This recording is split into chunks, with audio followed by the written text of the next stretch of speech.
di mana di Indonesia ada 4 bisnis. Yang pertama itu audit sertifikasi ISO, di mana untuk outputnya itu sertifikat, kemudian divisi assessment, di mana untuk outputnya ada sebuah laporan. Kami juga memiliki pelatihan atau training, yang di mana salah satu program webinar di pagi hari ini merupakan produk dari training. Kemudian kami ada improvement software, di mana lebih banyak software yang bersifat productivity. Next, Mbak. Kemudian kami sudah 36 tahun lebih, di mana kami memiliki klien 55.000 lebih di seluruh dunia. Kami juga sudah beroperasi di 100 negara termasuk Indonesia, dan hasil survei kepuasan pelanggan hasilnya cukup memuaskan. Dan total karyawan di seluruh dunia kami ada kurang lebih 1.000 orang. Next. Nah, Bapak Ibu, untuk event hari ini free alias tidak berbayar. Namun apabila Bapak Ibu ingin mendapatkan sertifikat seperti yang di kanan, dan ingin mendapatkan materi, kemudian ada bonus ebook nanti Bapak Ibu yang akan dibagikan, kemudian ada interest test tool, kemudian ada aptitude test tool. Bapak Ibu gampang caranya, nanti Bapak Ibu sedikit berinvestasi, yaitu sebesar 190.000, 198.000 rupiah saja. Caranya gampang, nanti Bapak Ibu foto barcode-nya, nanti Bapak Ibu akan terhubung ke Mbak Shiva. Next. Nah, ini salah satu bonus, salah dua ebook yang nanti akan diberikan. Ini ebooknya sangat luar biasa nih untuk bonus ebooknya. Next, Mbak. Nah, ini dia topik kita yang luar biasa di pagi hari ini. Judulnya, apakah minat dan bakat dapat mempengaruhi karir seseorang di masa depan? Dan pembicaraan juga luar biasa, yaitu Ibu Oti. Baik, tidak lama-lama kita langsung masuk saja. Untuk waktu dan tempat, saya persilakan kepada coach kita, yaitu Ibu Oti. Silakan, Bu Oti. Pagi semuanya. Tuh, Mbak Cici, banyak sekali Timo dan sebagainya. Salam kenal, nama saya Opi. Saya masuk konsultan yang sudah beberapa kali memberikan offline maupun online training ya. Jadi pada hari ini kesempatan yang baik, Bapak Ibu, saya bertemu dengan Bapak Ibu kalian untuk mengutarakan atau belajar bareng tentang minat bakat. Apakah minat bakat seseorang itu di dunia kerja mempengaruhi karirnya atau tidak? Nah, Bapak Ibu sekalian, kita sudah lihat di apa namanya untuk uh, maaf maaf ini kok terputus ya? Oh, tidak. Oh ya, oke.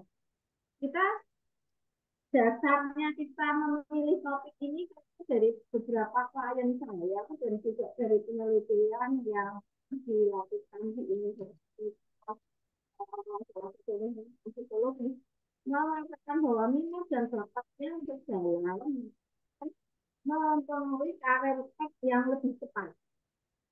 Itu yang kedua, beberapa kasus di klien kami itu ternyata ketika interview mengatakan interviewee kami ketika saya tanya kenapa memilih jurusan X, ya karena dari orang tua meminta saya supaya memasuki ini, padahal saya tidak berminat. Nah, hal-hal semacam itu kelihatan sekali ketika kita interview, bahkan di interview behaviornya itu kelihatan bahwa cara menjawab itu tidak terlalu optimis dan tidak terlalu apa namanya menguras tenaga untuk berpikir ya. Jadi gampang saja menjawab. Nah dari itu saya langsung ini webinar saya yang keempat untuk minat dan bakat.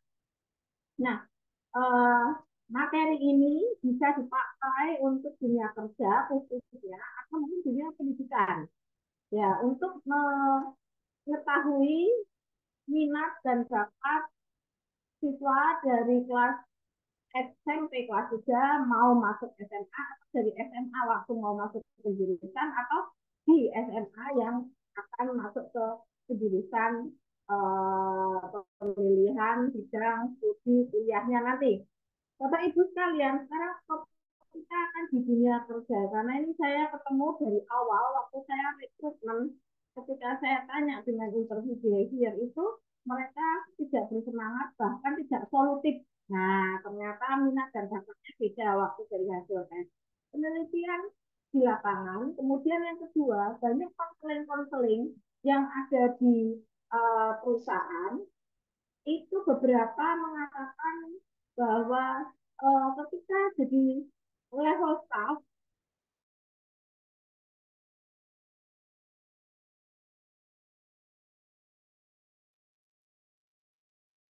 Halo, Boti. sama-sama melihat ya. Iya, Nah, seperti lanjut, Bu. yang ya Pak Agus, Iya, lanjut, Bu. Silakan, Bu. oke. Jadi kita akan melihat dari background-background yang kita ketemui di lapangan. Jadi ini adalah fakta-fakta yang ada dan kita jadikan teori sebagai pendukung dan jawaban itu. Bapak Ibu sekalian, bisa dilihat di slide selanjutnya.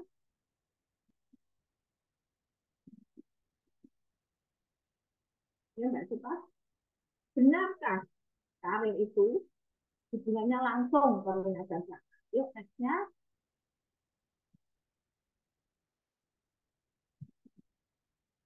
Next page-nya, bahwa kita mau lihat dulu bakat.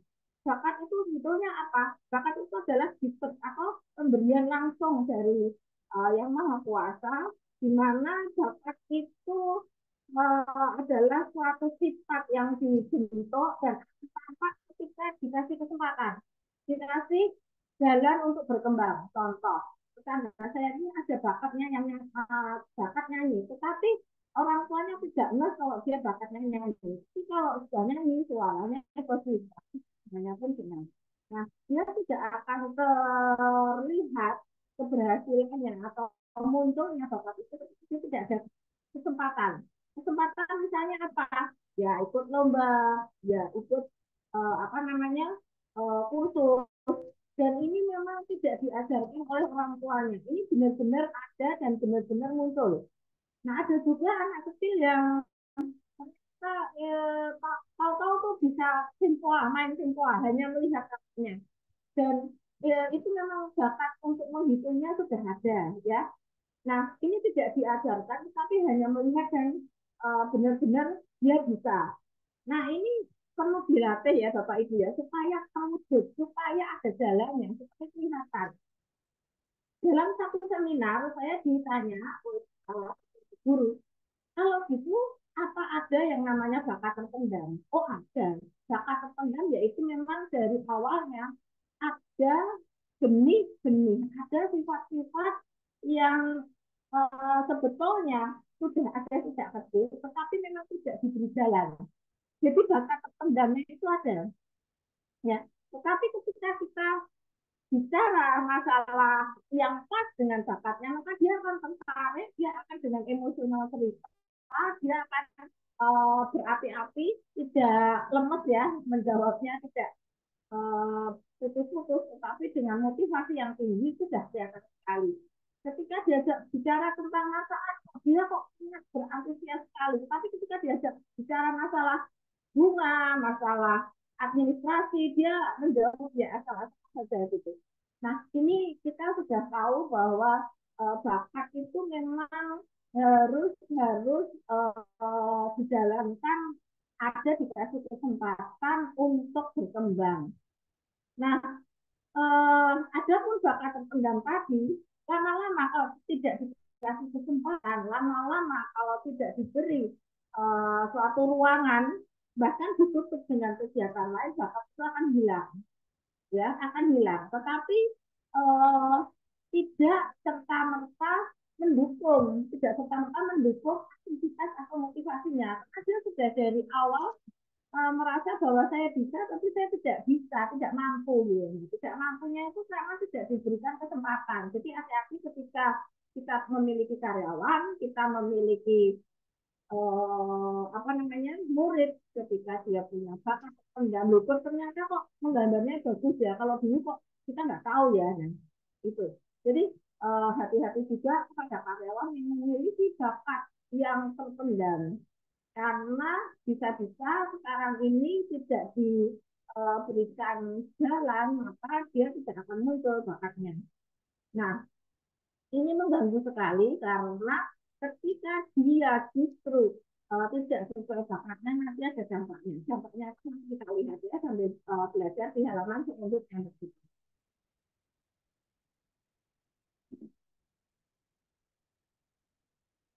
Ya, ini tadi sudah saya jelaskan bahwa ternyata bakat itu dibawa sejak lahir ya. Nah, untuk perkembangannya harus dikasih kesempatan. Nah, di halaman yang berikutnya kita akan bicara mengenai ya, Mbak Sipa di halaman berikutnya. Ya, jadi ketika bakat tadi itu sudah ada yang melekat, maka beberapa hal yang bisa membedakan dengan minat antara lain seperti ini.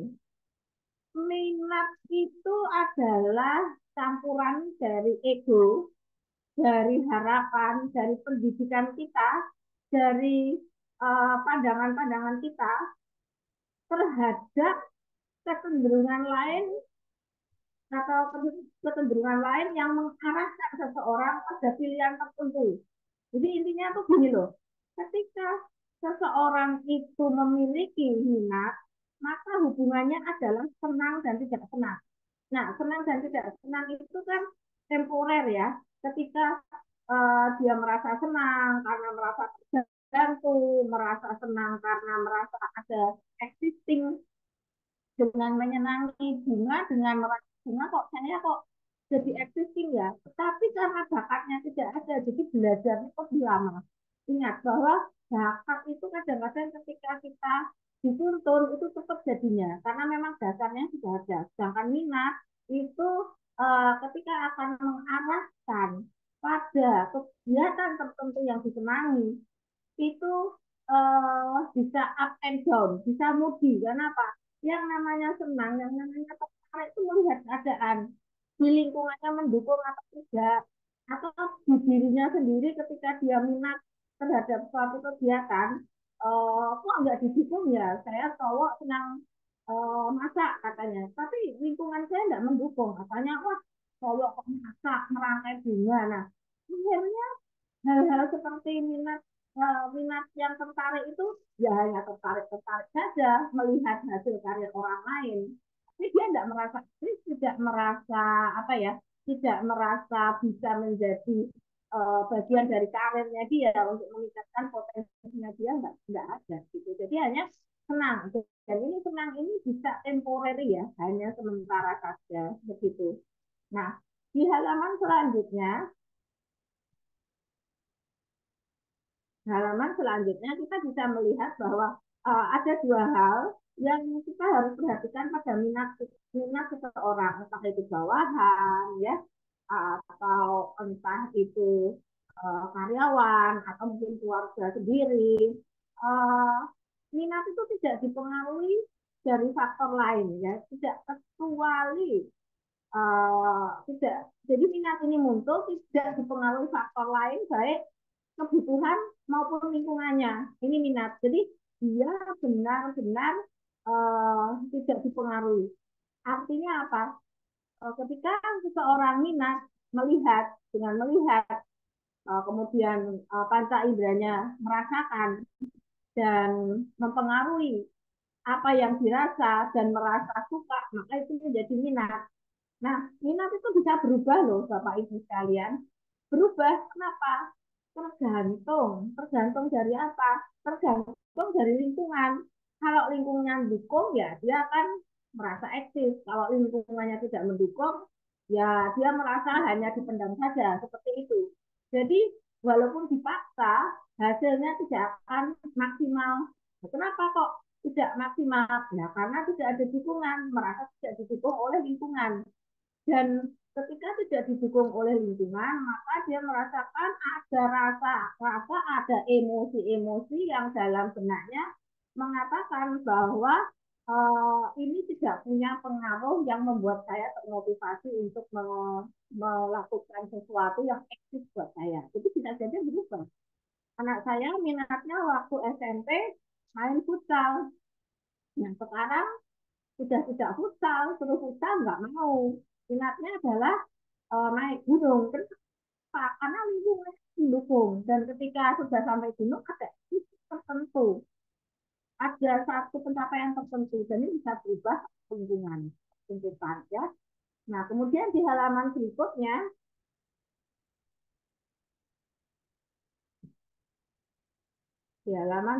Mbak Siva, kita melihat bakat dan minat itu pengaruh nggak sih? Jadi kita jelaskan ya bahwa bakat itu adalah sifat. Ada sesuatu yang dibawa seseorang dari lahirnya. Nah ini biasa gen atau memang sesuatu anugerah dari Yang Maha Kuasa, bisa juga dari keturunan.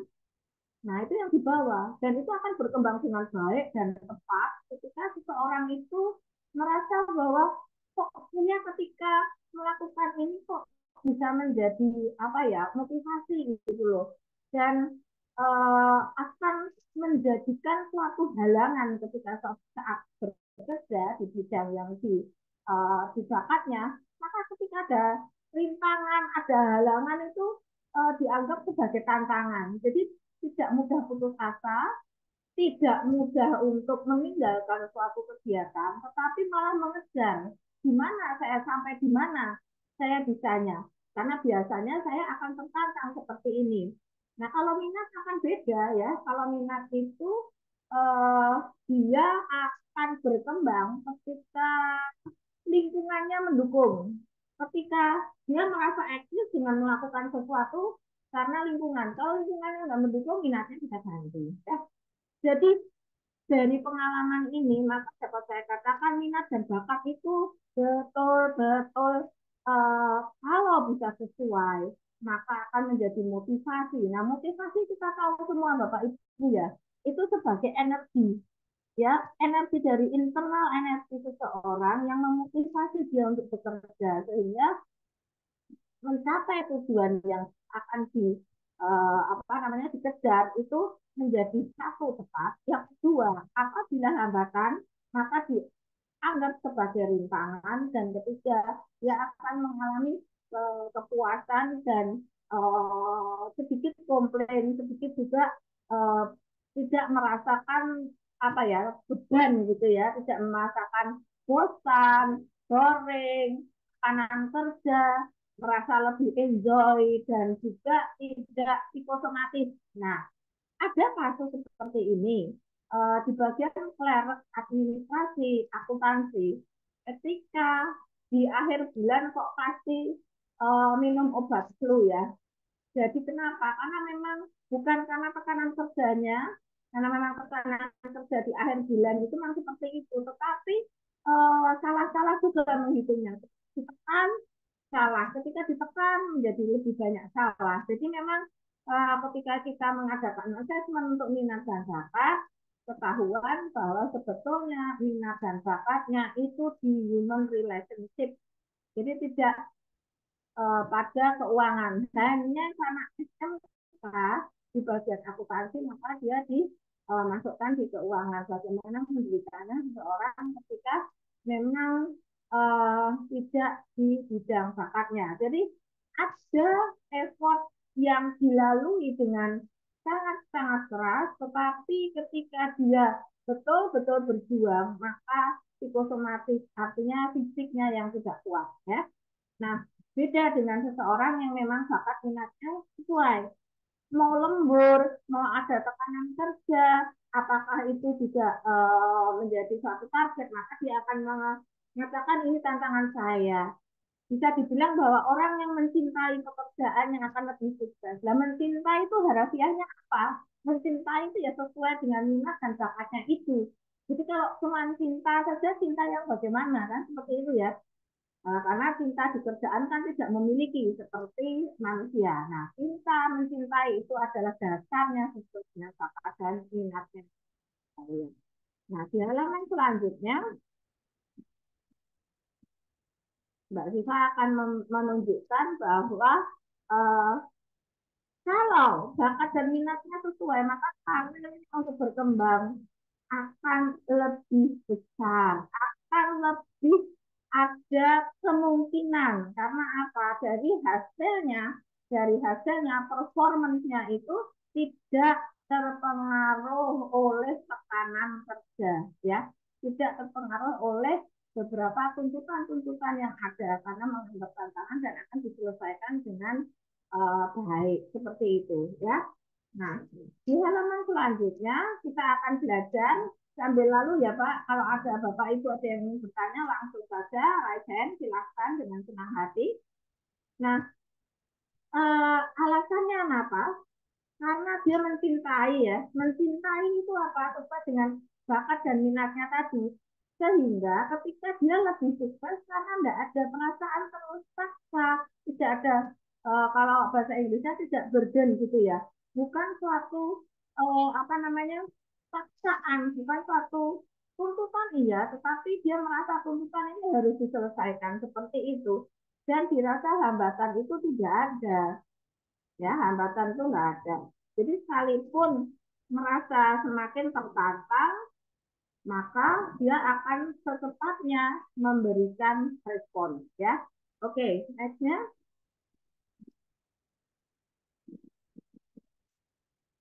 di next stage-nya. Nah, sekarang kita ibaratkan hobi ya. Ketika minat bakat itu membuat Anda puas, maka nggak perlu menghitung jam pulang tiap hari. Kadang-kadang seperti itu. Tetapi memang merasa bahwa setelah ini saya akan olahraga, setelah ini saya akan ada hiburan. Jadi uh, tidak merasa sesuatu itu sebagai suatu hambatan. Ya, di next stage-nya.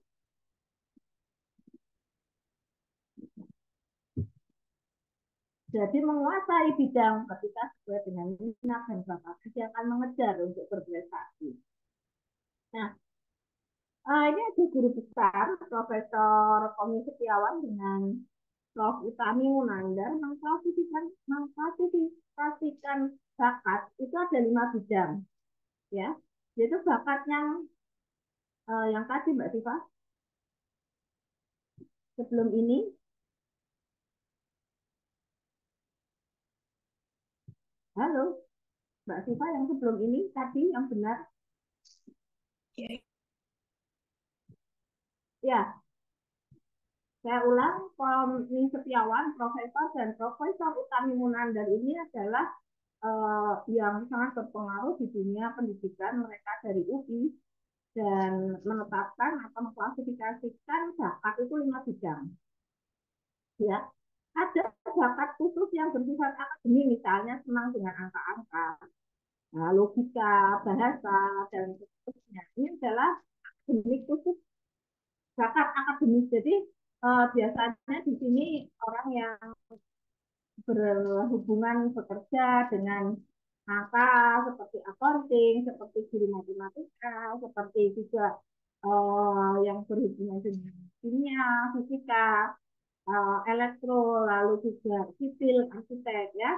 Lalu bakat kreatif produksi ya. Jadi bakat ini cenderung mendesain. Jadi kemampuan untuk uang bidangnya nanti kita belajar kelasnya, kemampuan ruang bidangnya, kemampuan desainnya itu ada. Jadi seperti arsitek, kemudian seperti sipil juga ruang bidang, kemudian pemasar, ya.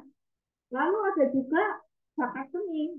Nanti kalau bakat seni kita lihat seorang pencipta lagu, arranger, kemudian juga seorang pelukis itu adalah orang-orang yang mempunyai kemampuan khusus atau bakat seni. Sedangkan bakat psikomotorik ini kita bisa lihat pada olahragawan. Jadi dia lebih banyak menggunakan apa namanya, lebih banyak menggunakan fisik untuk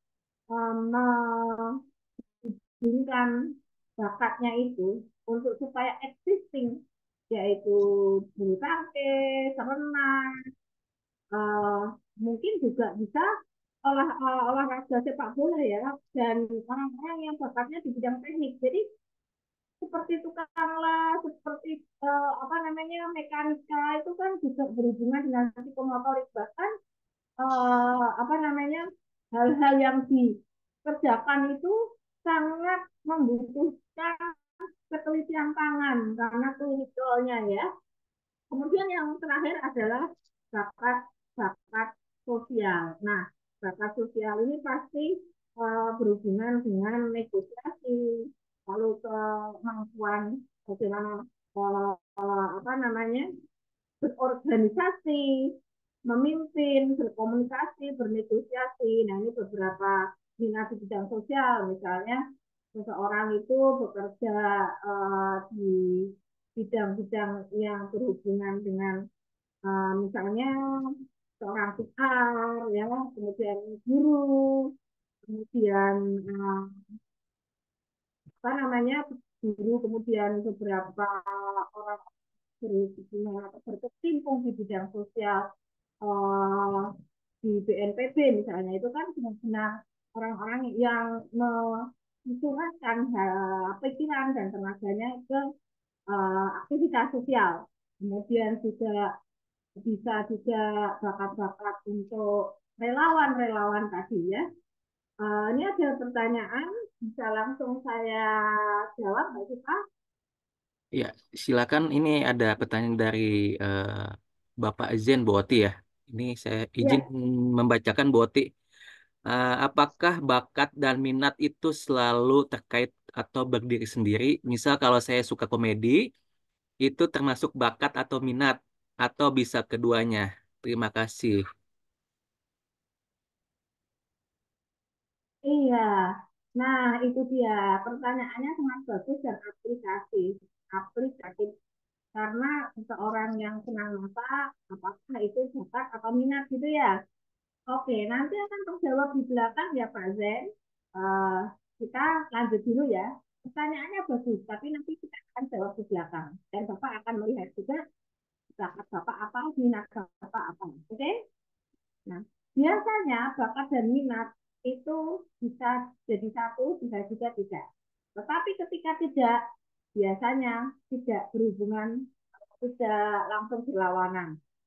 Nah, contoh dokter anak saya itu seorang dokter ya, dia memang dokter anak-anak, spesialis anak-anak.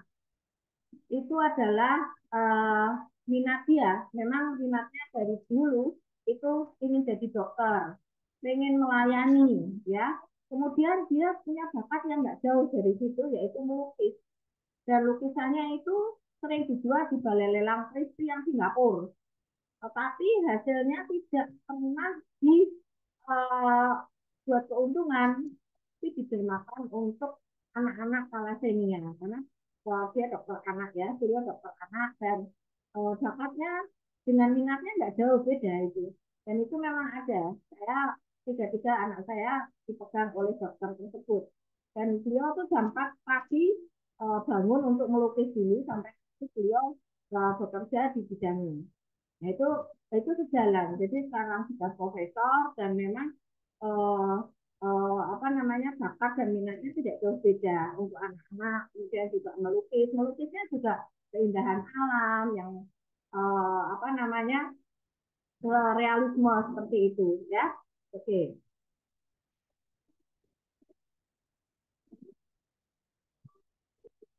Nah, oke, ini ada beberapa pertanyaan yang bagus, aplikatif, senang saya. Nanti kita akan belajar bagaimana menjawabnya, ya. Tunggu sebentar, baik, baik, baik. Kita naik bis yang namanya Status Menanti. Oke, next ya, Mbak Sipa.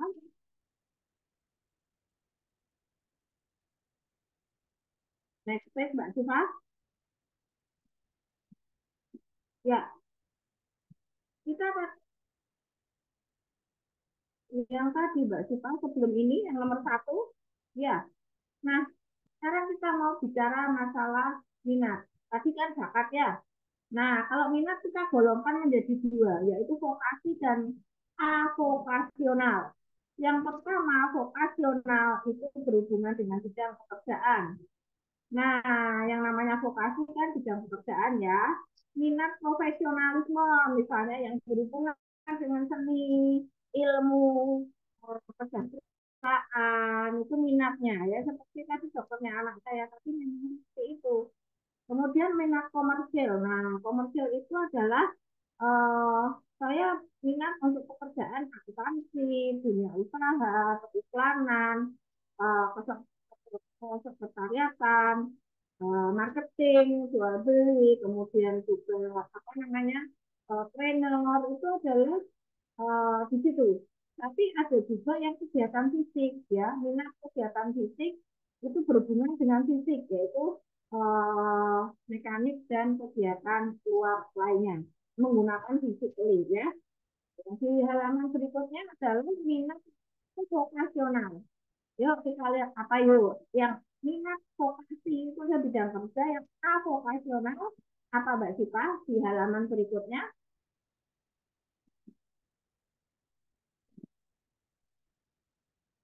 Avokasional itu adalah uh, suatu minat yang hanya kepuasan saja ya, hanya kepuasan untuk hobi. Nah, kadang hobi itu tidak untuk vokasi, tidak untuk mencari uang. Tetapi ketika saya nyanyi, saya senang ya udah saya nyanyi gitu loh. Tapi memang ada yang berbakat sampai menjerumus ke bidang apa namanya bisnis ya itu tidak apa-apa. Tapi ada juga yang hanya nyanyi-nyanyi, hanya masak-masak gitu ya. Sekedar hobi ya. Misalnya petualang. Nah ini hubungan hiburan apresiasi dan ketelitian mungkin seorang apa namanya ini backpacker itu orang jadi bingung ya kan biaya semua yang dikeluarkan tapi kok ya terus-terusan terus dilakukan lah ya biarkan karena itu minatnya ya tidak bisa dikategorikan sebagai apa namanya sebagai businessman karena dia senang saja gitu ya.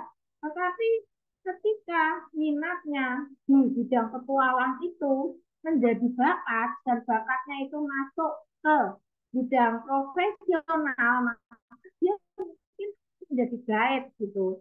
Nah, kan pas ya Bapak Ibu ya, jadinya baik karena memang bakatnya seperti itu dan ya memang minatnya memang di advokasinya tuh eh, apa petualangan. Jadi ketika dia punya minat di bidang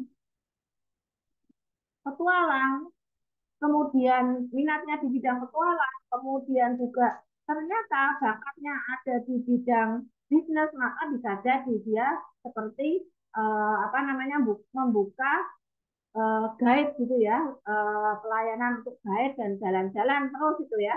Nah itu senang sekali. Nah ini kalau minat dan bakatnya nyambung, ini maka ini akan tepat suksesnya. Nah oke, okay. Nextnya Mbak Sipa,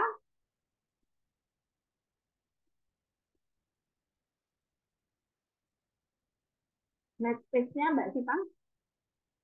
Nah hanya mempermudah saja untuk melihat bahwa seseorang yang beda dan yang sama bakat minatnya seperti tadi saya mengatakan bahwa memang bakatnya melukis dan minatnya menjadi dokter untuk anak-anak. Jadi melukisnya juga bunga, melukis indahan. Itu maka karirnya tetap naik karena memang sama ya. Nah ini ketika bekerja sesuai minat bakat, passionnya itu jadi motivasi untuk membanggakan diri ya. Jadi itu menjadi energinya. Nah, otomatis nanti hasil kerjanya pasti lebih baik dong, karena jadi energi, internal energi. Nah, kalau yang tidak sesuai, maka asal mendapat uang, ya pekerjaan saya selesaikan. Karena kalau sudah menjadi tuntutan dan tanggung jawab, saya selesaikan. Tetapi eh, reward material yang diterima itu ya asal lu beli, gua bayar. Jadi bukan sebagai apa namanya rasa syukur, sebagai rasa senang begitu ya. Jadi ini memang hanya pikiran untuk menyelesaikan. pekerjaan doang begitu bedanya. Nah, orang yang sesuai dengan minat bakatnya bekerja sesuai passionnya dan lebih merasa lama merasa jenuh. Jadi belum tentu sedikit-sedikit ngeluh, sedikit-sedikit jenuh itu belum tentu ya. Karena memang seperti itu dirasakan menjadi satu tantangan yang harus diselesaikan sebagai orang yang bekerja tidak sesuai dengan minat dan bakatnya, maka dia akan lebih cepat jenuh ya Bapak Ibu ya. Ayo ngalami tidak, dia akan merasa lebih jenuh anak buahnya. Dan ketika sesuai dengan minat dan bakatnya, maka setiap orang pasti ada titik jenuh ya. Uh, ketika sesuai maka dia cepat bangkit lagi. Ya, ketika dia menyadari, ketika dia mencintai itu, energinya kumpul lagi, dia cepat bangkit lagi. Tetapi ketika tidak sesuai dengan minat dan bakat, ketika mencapai titik jenuh itu pikirannya, saya cari pekerjaan lain atau enggak ya? Saya mau bekerja apa ya, malah lebih parah lagi, yang bisa membuat uang cepat itu yang apa ya, jadi pertanyaannya sudah agak beda ya. Nah ini yang menjadi apa parameter-parameter, karena perjuangannya itu harus dimulai dari awal, bukan menekuni lagi, tapi dia malah kalau saya jenuh apakah saya boleh boleh kerja lagi ya atau di bidang lain ya, bingung begitu ya. Nah, sedangkan orang yang sesuai dengan minat dan bakatnya jarang stres kerja, rentan ya kalau karena bukan dianggap sebagai burden atau hambatan, tetapi sebagai tantangan. Beda kalau yang tidak sesuai dengan minat dan bakat, dia akan lebih rentan terhadap stres kerja. Stres kerja belum tentu terlihat di kantor ya, belum tentu dilihat di lingkungan sekolah. Stres terhadap lingkungan. Tetapi kalau dia tidak kuat secara fisik, maka sering flu, sering sakit, sering pusing, mengeluh lambung, dan sebagainya ya. Lalu, orang yang bekerja sesuai dengan minat dan bakatnya pastinya happy. Ya tertekan sih pasti ya, tetapi kan ada happy-nya gitu loh. Tapi kalau yang satu ini memang tidak sesuai dengan minat dan bakatnya, maka ya usahanya itu untuk merasa lebih nyaman itu perlu dibangkitkan lagi gitu loh. Wong nyaman bekerja itu terus kok nyaman nyaman lagi enak kayak aja. Ya udahlah, adanya gitu mau gimana. Jadi ya seperti itulah ya.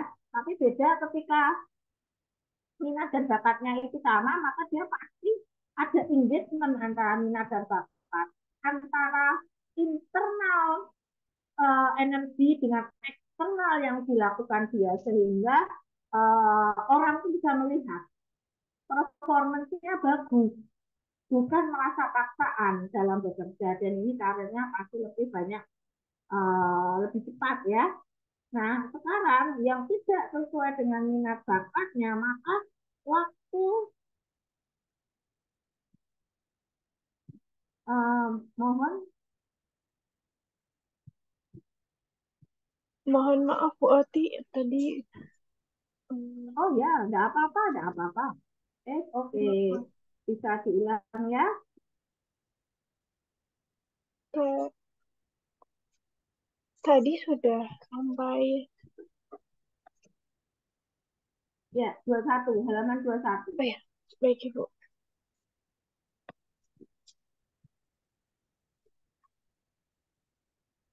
Silakan Ibu. Iya, jadi ketika uh, kita lihat yang tidak sesuai, maka untuk kemajuan profesi jabatan itu akan menjadi sulit. Karena apa? Performa kerja itu hasilnya tuh nggak stabil ya, pokoknya mudi gitu loh Pak Bu ya. Nah, ketika kita tuh sesuai dengan minat dan bakatnya, maka lingkungan kita juga merasa kok, walaupun kita lagi jenuh, cepat bangkitnya, kemudian juga ketika kita lagi apa namanya down, cepat ketika kita lagi down, kita tidak mempengaruhi lingkungan, maka lingkungan juga akan tahu kok memberikan dampak positif seorang pekerja yang minat dan bakatnya sama, sehingga orang yang minat dan bakatnya tidak sama akan memberikan dampak yang kurang membawa dampak positif. Sering ngeluh, sering sakit-sakitan, sering ini ya, saya pernah konseling ya di satu pabrik ya, di mana sering ngeluh terhadap atasan dan lingkungannya, tapi ya tidak keluar gitu loh. Kemudian hasil kerjanya ya kadang bagus, kadang enggak gitu. Nah, eh, tapi mengeluh terus ketika hasil kerjanya enggak bagus yang disalahkan lingkungan dan sebagainya ya. Nah, ini adalah preview yang nextnya Mbak Sita.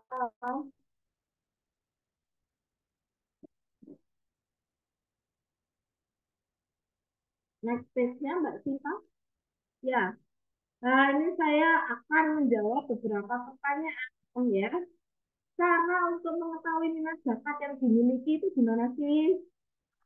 Sama atau beda? Tadi ada beberapa pertanyaan seperti itu ya.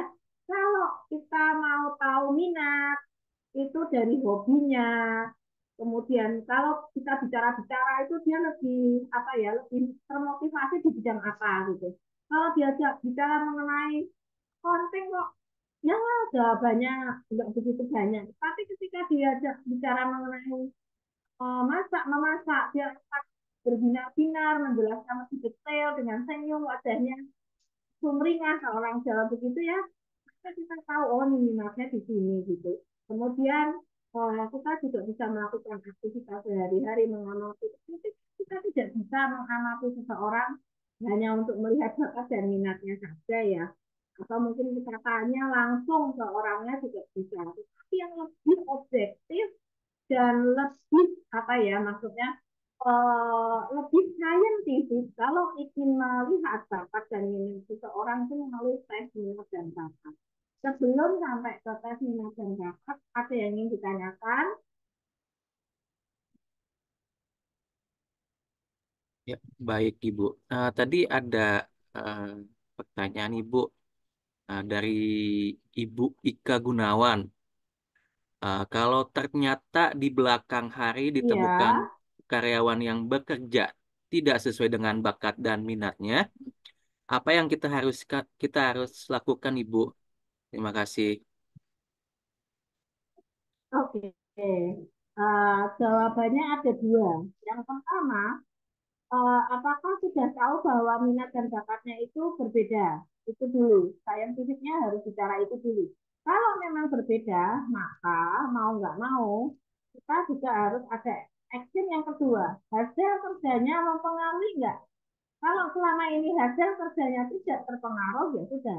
Cuman mungkin agak lama ya, lama gitu. Tetapi kalau hasil kerjanya itu sangat berpengaruh, maka kita harus ada konseling. Kita harus tahu bahwa minatnya itu sekarang itu berubah-ubah atau memang satu. Dan nanti kita di tes itu kita akan bisa melihat. Jadi lihat dulu secara saintifis apakah memang benar-benar minatnya itu beda ya.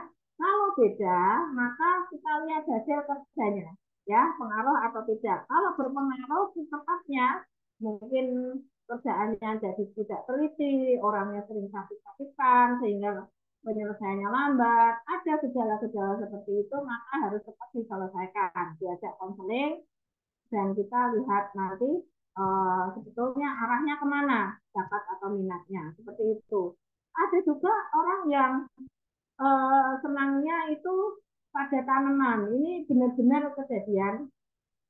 Jadi di rumah itu dengan istrinya itu membuat apa namanya plan plan nursery atau gimana ya. Jadi menyewa-nyewakan bunga-bunga untuk bank.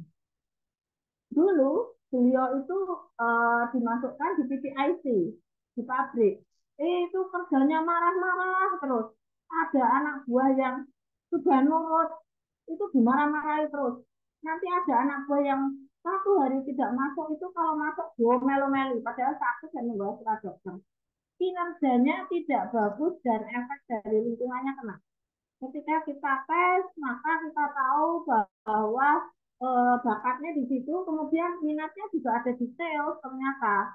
Nah, akhirnya kita masukkan di bidang marketing karena sales sudah ada yang lowong marketing. Nah, sekarang jalan dengan bagus dan masih bisa bekerja.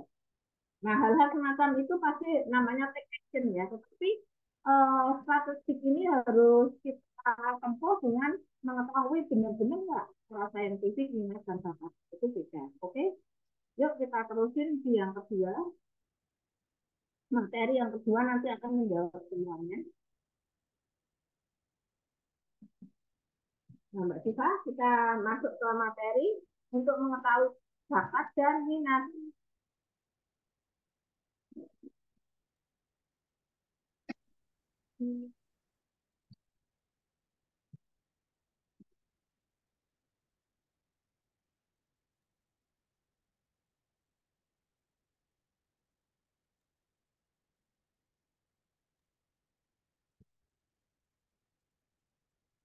Ya, sekarang kita akan mengetahui sebetulnya bakat kita, minat kita itu dari mana. Tapi secara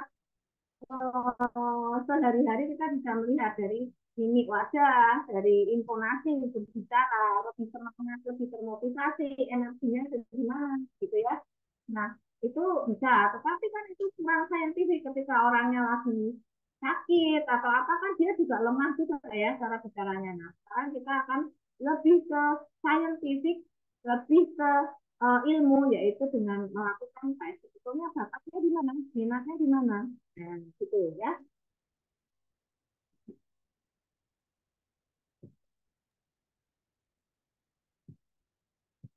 Oke, ini ada pertanyaan sambil menunggu. Apakah minat dan bakatnya itu sama? Beda. Iya, beda. Minat itu dari lingkungan dan bisa berubah ya. Bisa berubah-ubah dan bisa apa ya namanya bisa terpengaruh ya, dia merasa enjoy lingkungannya membuli ya dia nggak berani gitu ya. Kalau kepribadiannya nggak kuat dia nggak berani, tapi kalau bakat itu dari gifted ya, dari yang maha kuasa, dan itu walaupun tidak diberikan apa jalan untuk berkembang suatu saat akan muncul lagi gitu. Jadi mau cari minat atau bakat dulu dua-duanya Mbak. Nah, kita yang kedua Mbak, bukan yang ini, yang kedua itu sudah saya kasih materinya, yang saya kasih nomor dua ya Pak Aku ya. Baik, Ibu, sebentar saya buka dulu ya, Bu. Oke, nah kita akan melakukan traceability untuk melihat bakat kita di mana, minat kita di mana, atau klien kita, atau bos kita. Nah, biasanya ketika kita mengukur bakat minat itu dari mana? Dari awal waktu rekrutmen. Nah, kemudian juga yang kedua itu kalau rekrutmen kan berarti kan sebelum kejadian, tetapi untuk antisipasi kan ya. Tapi yang kedua setelah ada masalah, jadi sudah bukan preventif lagi. Ketika ada masalah di mana hasil kerjanya menurun, orang yang sakit, orang yang marah, secara psikologis juga mengganggu lingkungan. Nah, itu kita harus kuratif ya dengan tes dengan apa dengan dibarengi konseling, terus dengan konseling.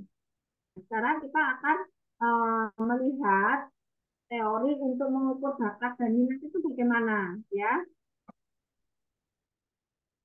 Baik, sambil menunggu untuk ini, Bu. Ibu, saya ingin bertanya, Ibu. Eh, ini kan kita sebagai orang tua, Ibu ya, ingin mengetahui bakat Ya, anak itu sejak bukan yang kecil. ini Mbak, bukan yang Seperti ini, yang di seperti bawahnya apa, Ibu materi. ya? Ya, Ibu, ini kira-kira terkait dengan deteksi eh, terhadap bakat, Ibu ya. Bagaimana cara yang dapat kita tempuh, Ibu, sebagai orang tua dalam mendeteksi bakat anak sejak dini, Ibu? Oke.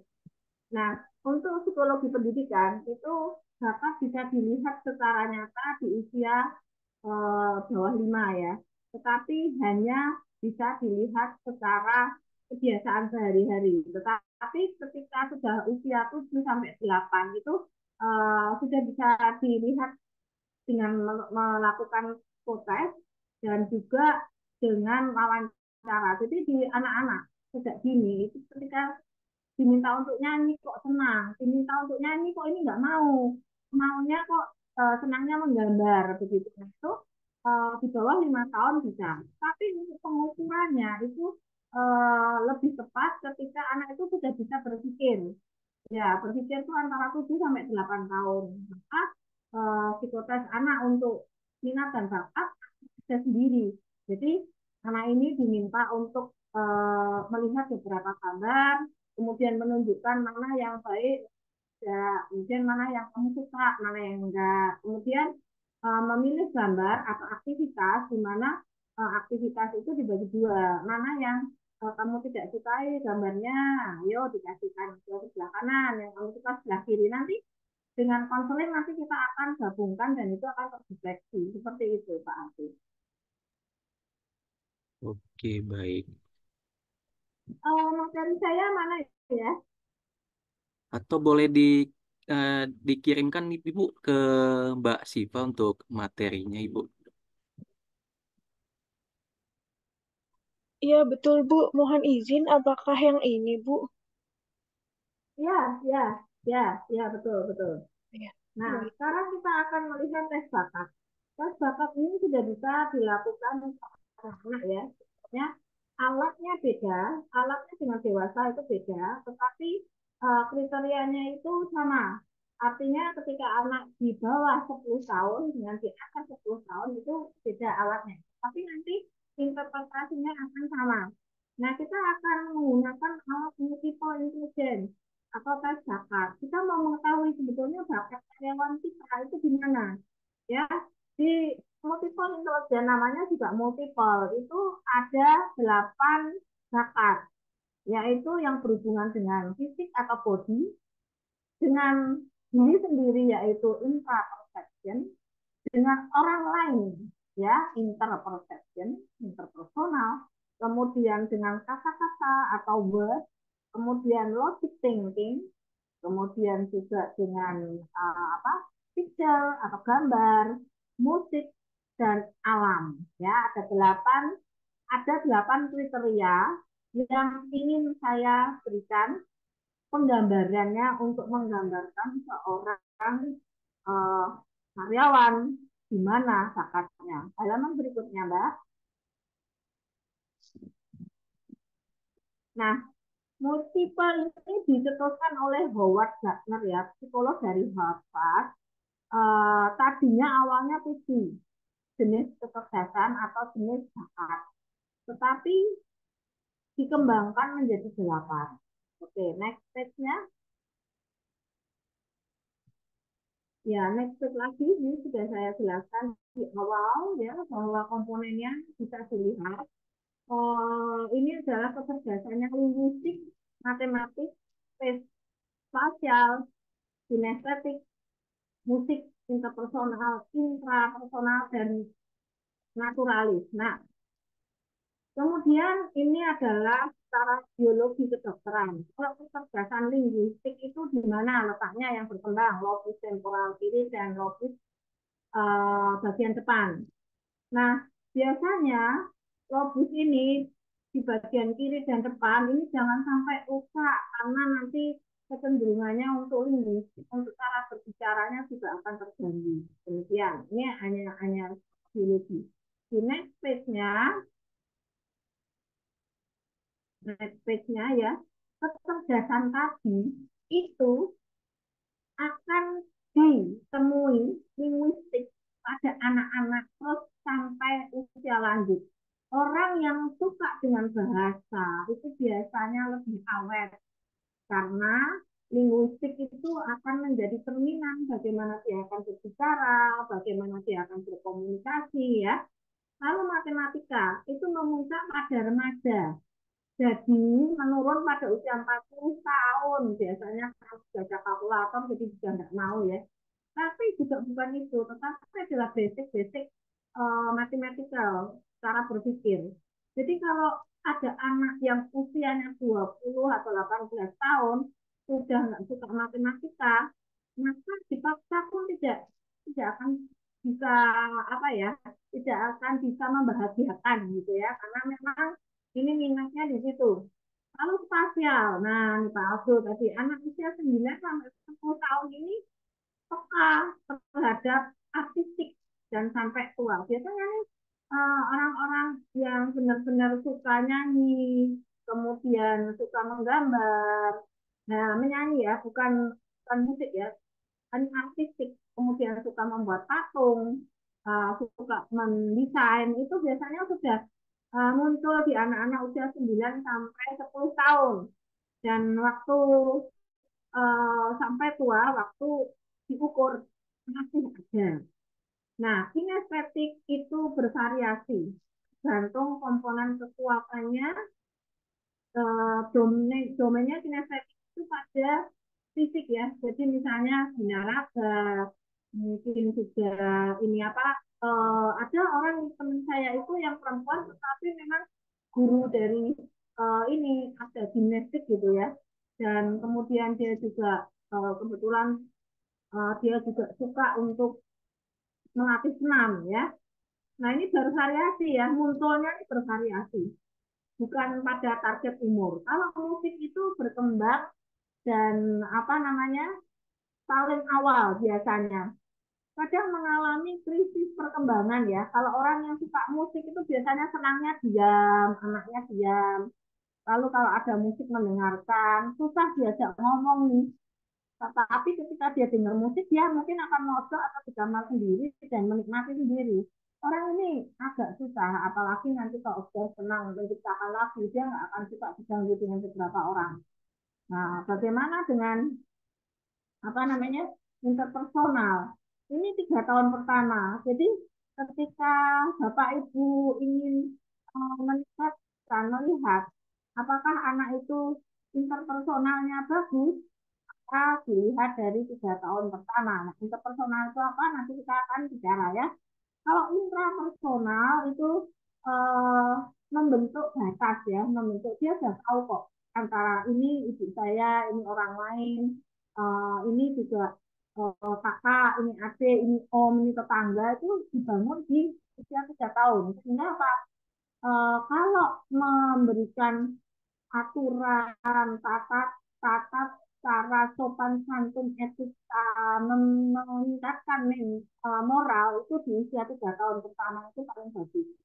Kalau saling bagaimana, kalau senyum seperti apa, itu akan lebih gampang karena otak anak-anak itu kan seperti spons ya, ketika diperas airnya turun, kita masukkan di air mengembang lagi. Nah itu seperti itu. Naturalis, maka anak-anak dikembangkan melalui sekolah atau pengalaman. Naturalis itu seperti melukis dan sebagainya itu harus diberikan jalan. Seperti Raden Saleh, seperti Basuki, pelukis-pelukis dunia itu memang apa bakatnya ada, tetapi dia juga harus belajar. Nah di situ memang dikembangkan melalui sekolah ya.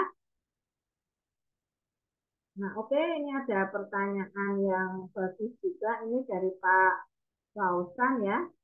Banyak pertanyaan yang belum saya jawab karena nanti akan terjawab sendiri di belakang. Bagaimana? Nah, nanti saya jawab lagi ya di next next stage-nya, Mbak Sipa. Karena materinya cukup banyak. Nah, ini WhatsApp apa ya? Jadi pencetus dari tes ini next-nya.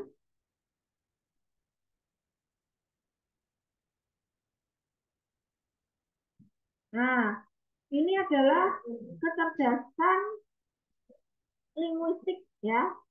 Ini termasuk bakat linguistik, komunikasi lisan tulis, mengarang zamannya literasi ini anak-anak atau pekerja-pekerja yang apa namanya verbal linguistiknya bagus, maka biasanya dia senang untuk mengikuti debat, belajar bahasa asing.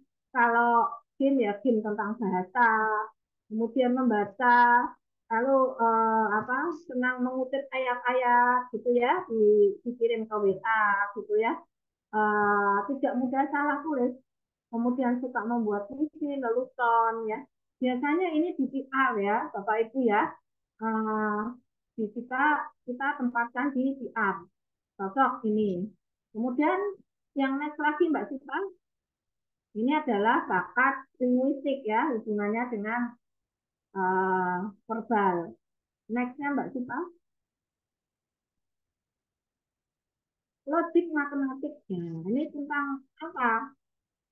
Dia menguasai hitungan. Orang yang punya bakat ini dimasukkan di accounting atau kasir, dia tidak akan mengeluh ketika harus lembur ya. Kemudian dia senang memperkirakan, memprediksi, membuat anggaran, membuat apa namanya lenstra ya, eksperimen, mencari problem solving, induksi deduksi itu kan bisa sintesa ya. Maka dia juga suka terhadap simbol-simbol abstrak menggunakan algoritma ini orang-orang yang bakatnya di logik matematik. Yang nomor tiga, Mbak Sipa, bakat yang ketiga yaitu bakat di bidang visual ya. Nah, namanya visual itu dekorasi, arsitek, senang membuat desain, membaca cat atau peta, mengkoordinasikan warna, membentuk patung, desain interior, pandai navigasi, menghitung arah angin misalnya, menciptakan interpretasi grafik, lalu melukis seperti membuat peta, tetapi bukan untuk melukis keindahan ya, bukan untuk beauty. Tetapi ini melukis benar-benar untuk hal-hal yang berhubungan dengan ruang bidang ya.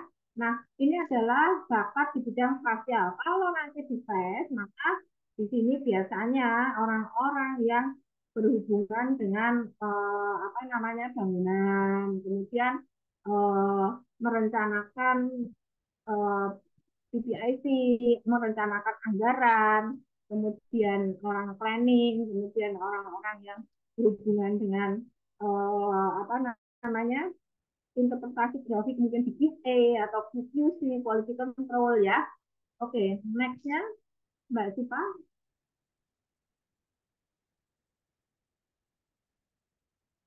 Nah, ini body. Yang namanya body itu kan fisik ya.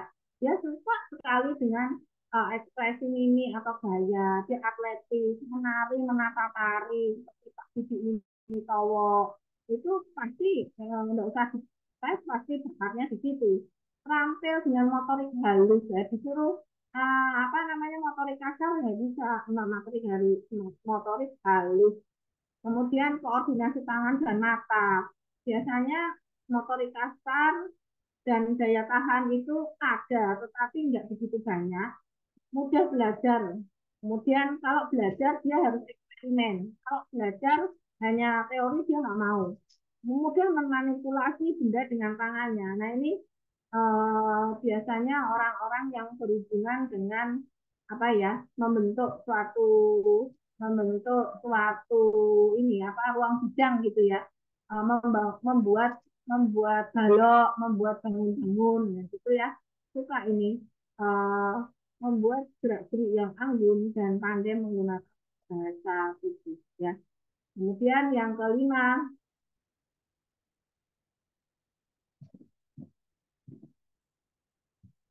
musik ya. Kalau musik semua pasti sudah tahu ya. Nah, kalau musik pasti kan berhubungan dengan musik maka otak bagian belakang ini jangan sampai ada gangguan karena lobusnya di belakang untuk musik ya. Lalu musik itu ada atau tumbuh sejak kecil ya di bawah 5 tahun gitu kan sudah tahu ya. Ini misalnya mengarang kalau sudah besarnya mengarang lagu, kemudian bersiul, mudah mengenal ritme. Bersiulnya nggak asal mandi ya, tapi memang dia suka ke situ belajar mengingat dengan irama, menyukai mendengarkan dan mengapresiasi musik. Jadi seperti apa komentator musik, dia senang. Kemudian juga dia senang mengkoleksi sesuatu ya, memainkan instrumen dan mengenali bunyi-bunyi instrumen dengan bagus. Ini teman saya ada yang sangat-sangat intelijen musikal, jadi dia membuat audio dan di situ juga dia akan berekspresi ketika ada grup yang sedang masuk, dia akan memberikan seperti trainer kecil-kecilan lah ya. Nah, kemudian yang keenam, bakat yang ada di bidang interpersonal. Nah, ini adalah bakat yang berhubungan dengan uh, merespon secara tepat suasana hati, eh, temperamen kita, motivasi kita, dan keinginan orang lain, di mana orang ini akan cenderung menyukai dan efektif dalam hal mendidik orang lain. Nah, ini trainer berkomunikasi, biasanya trainer itu bukan pendiam loh, karena dia juga suka berinteraksi, berempati. Kalau misalnya trainer itu di offline tahu bahwa sudah pada ngantuk, maka dia akan buat job ya, memimpin kelompok, berteman, menjadi mediator, menghormati pendapat orang lain. Nah, ini kalau dalam SBD ini kelihatan sekali ya, Bapak Ibu ya, bakat interpersonalnya. Kemudian ketika dia berada di lingkungan, maka dia akan peka ya, peka terhadap orang lain, dan dia akan mengutamakan kerjasama tim. Bukan bukan pendapatnya sendiri yang menang, tapi dia akan lebih banyak merangkul. Nah, ini interpersonalnya bagus ya. Bakat yang ketujuh kita sebut dengan bakat yang, nah ini intrapersonal ya, beda. Kalau interpersonal dari dirinya sendiri, kalau intra itu bagaimana dia memahami perasaan, eh, perasaan diri sendiri, dan dia membedakan emosinya dan kelemahan dirinya. Misalnya gini, dia akan lebih mengontrol perasaan, dia menyukai waktu. Tapi untuk dirinya sendiri, dia senang introspeksi, meditasi, kemudian juga dia akan memotivasi diri sendiri, tapi bukan berhubungan dengan orang lain. Kalau interaksi kan berhubungan dengan orang lain, bagaimana dia memimpin, bagaimana dia juga harus berempati ke orang lain, bagaimana dia juga memimpin musyawarah, berkomunikasi, menjadi trainer begitu ya. Tetapi ini lebih ke uh, mengevaluasi diri. Sakjane saya tuh sebetulnya realistis apa enggak, memahami konflik atau tidak.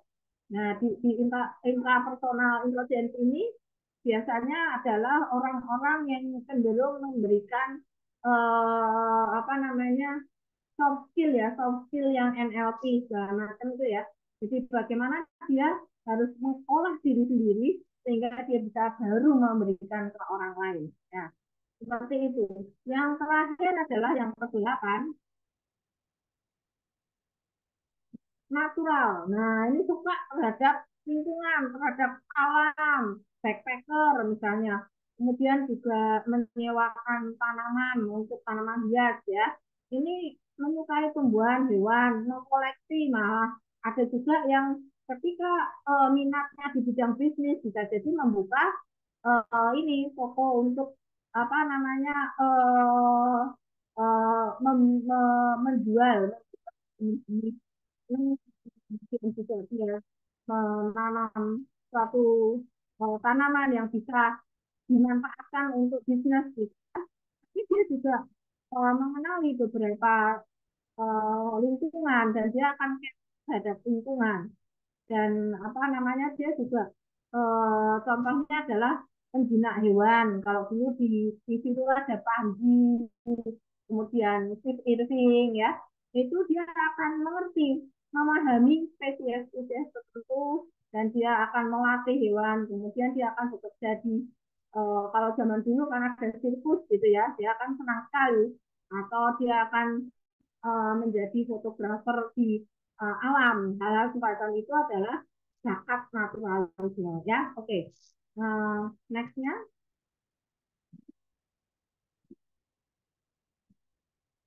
nah kita akan ke itu tadi bakat ya. Untuk mengetahui bakat, kita akan mengetahui minat. Dengan apa kita akan mengetahui minat? Nah, sambil menunggu Mbak Siva, mungkin ada pertanyaan yang bisa dijawab Mas Aldo. Baik, terima kasih Bu Oti. Ini ada pertanyaan Ibu dari Fauzan Ferdiansah. Apakah seseorang yang tidak berbakat dalam bidang pekerjaannya saat ini, kinerja dan produktivitasnya, outputnya juga kurang baik? Bisa ya, bisa tidak. Kalau dia tidak berbakat, tetapi ternyata lingkungan mendukung, dan bagaimana dia bisa hasil performanya bagus, diakui atasan, diakui lingkungan, dan dia punya apresiasi, mungkin tidak seperti itu. Orang-orang yang tidak mempunyai bakat di bidang tertentu, kemudian juga uh, up and down hasilnya, dia tidak akan bisa menikmati. Tetapi lingkungan yang mendukung, dia tidak akan terganggu. Tetapi kalau lingkungan tidak mendukung, dia akan terganggu. Nah, sekarang ketika dia terganggu, itu apakah dilihat dari performa kerjanya, misalnya lambat dan sebagainya, atau justru performa kerjanya biasa-biasa aja, tapi bisa diterima, tetapi malah secara fisik dia akan terganggu gitu. Jadi sering mengeluh, sering tidak happy, sering sakit gitu ya. Jadi secara performa kerja bagaimana harus dilihat eksponnya dan secara uh, tadi gejala-gejala nampak physically ya. Nah, tadi kita sudah bicara mengenai bakat. Nah, itu ada tesnya. Lalu ini ada kita bicara tentang minat. Nah, minat itu oh, oke. Okay. Minat itu kita bisa lihat ya. Oke, kita lihat yuk.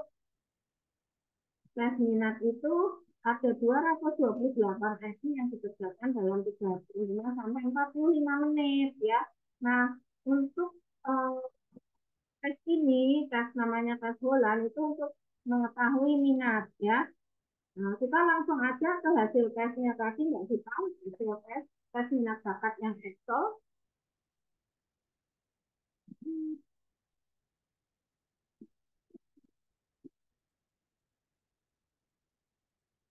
Nah, ini jenis kegiatannya nanti ada aktivitas, mengukur kompetensi, kemudian pekerjaan, kemudian juga uh, estimasi diri ya.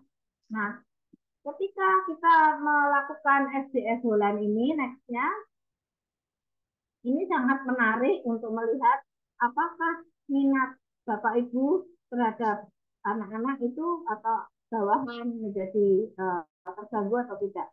Maka kita memakai skor yang namanya RIASEC. Ya.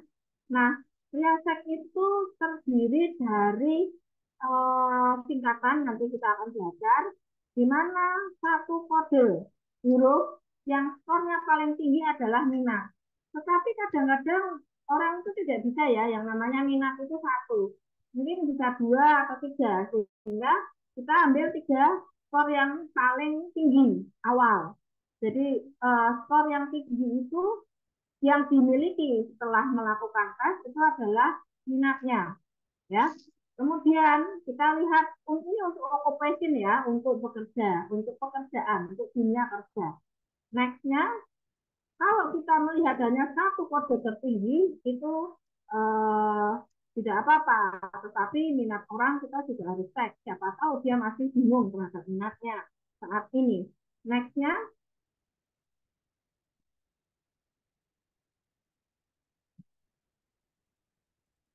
nextnya Mbak Sipa.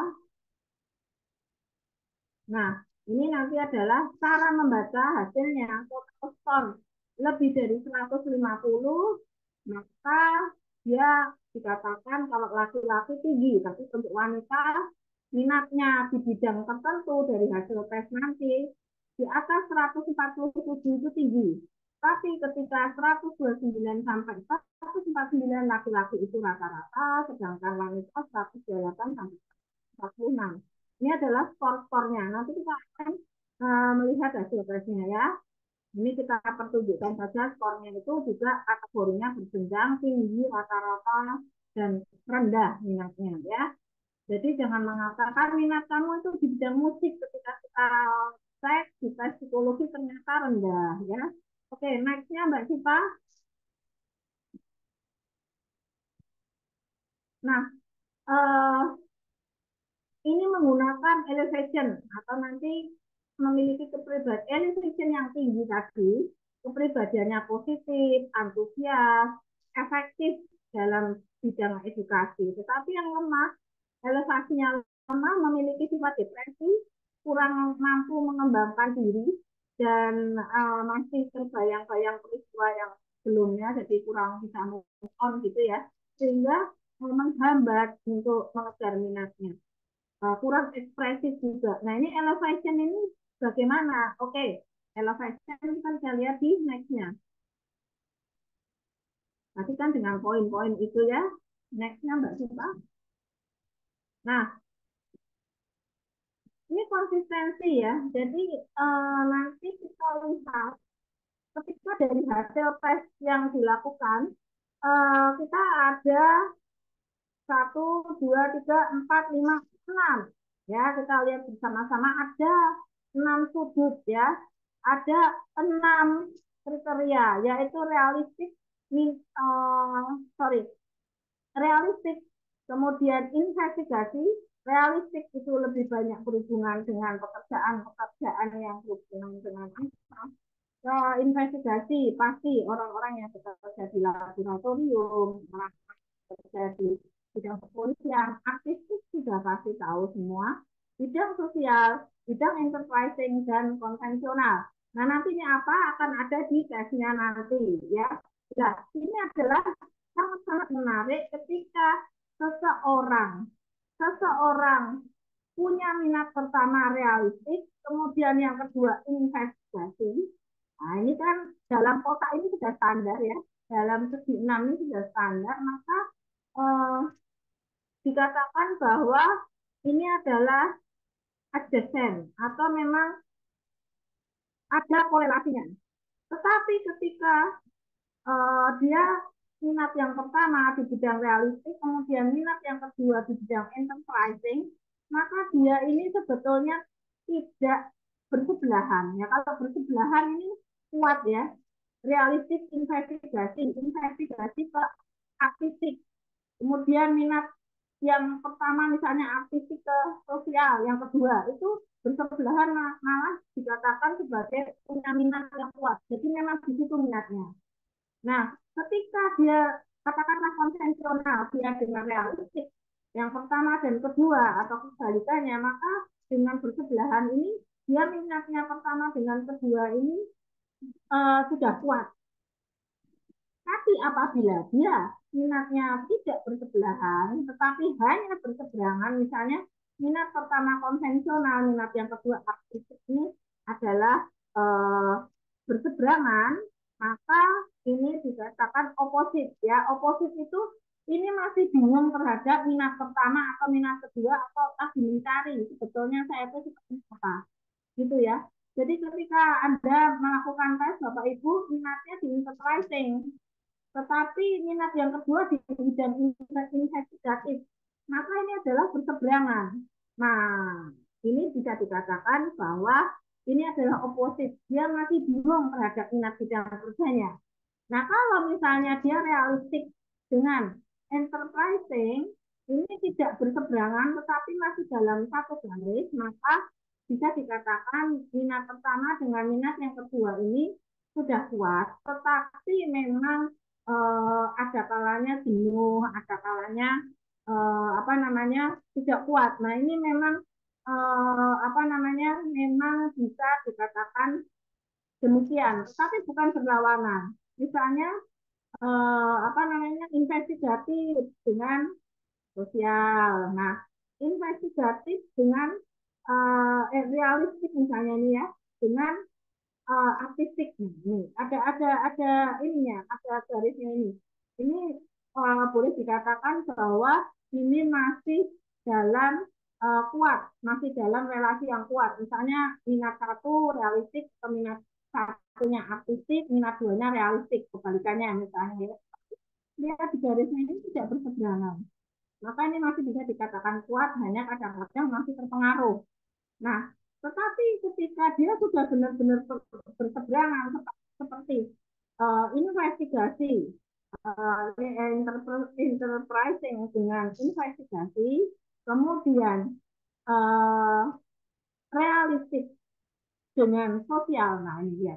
Nah, ini kan sudah nyebrang ini, ya, menjadi diagonal. Kemudian dia apa namanya konvensional dengan artistik. Ini kan menyeberang, bukan sebelahan dan bukan ada hubungan yang ini sudah benar-benar diagonal ya. Ini motifnya minatnya masih bingung. Yang bersangkutan sebetulnya saya itu tertarik di bidang apa ya. Nah, ini yang penting ya. Nah, dari situ kita akan ke Excel-nya. Yuk, Mbak Sipa, tesnya seperti apa?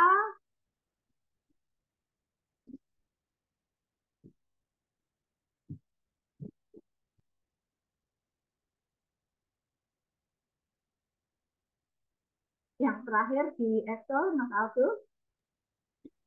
Mbak Sipa boleh dibantu, Mbak.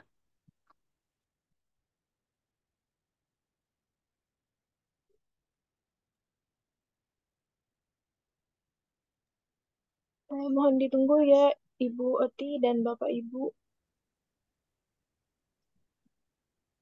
Ini sambil menunggu Mbak Siva. Ini Oh ya, ya. masih ada pertanyaan Ibu di kolom chat nih Bu. Dari Pak Oh Zen. ya, silakan. Iya, ini jadi pertanyaannya. Jadi bakat itu ada kaitannya dengan kecerdasan ya Bu. Kalau minat apakah sama?